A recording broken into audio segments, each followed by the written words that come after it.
नमस्कार। बेटा विवाह के तो गाना हो गई, अब सुनी जा बेटी विवाह के गीत। उलाटी पलाटी पापा पगरिया बनले हो देहाती, बारावा खोजी दिहले हो देहाती, बारावा खोजी दिहले हो।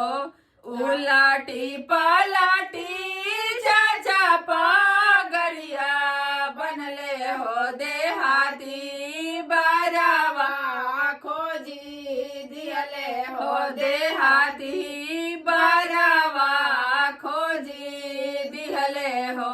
घरावा दुअरवा पापा देखिए ना पवले हो, जंगलवा देखी लो भाई गईले हो, खिड़किया देखी लो भाई गईले हो।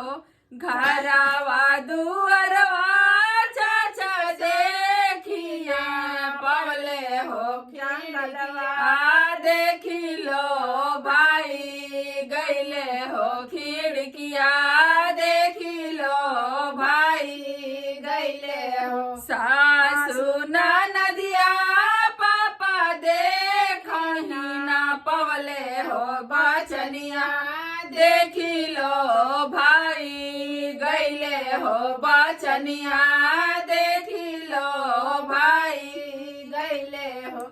गैया भैंसिया पापा देखही ना पवले हो, चरनिया देखी लो भाई गईले हो, चरनिया देखी लो भाई गईले हो।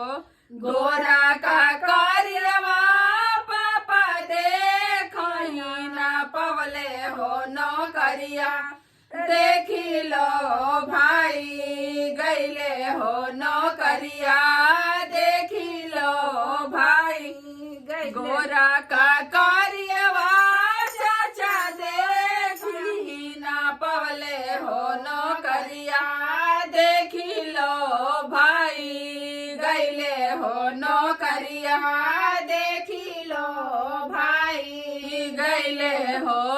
उलाटी पलाटी पापा पगरिया बनले हो देहाती, बारावा खोजी दिहले हो देहाती, बारावा खोजी दिहले हो।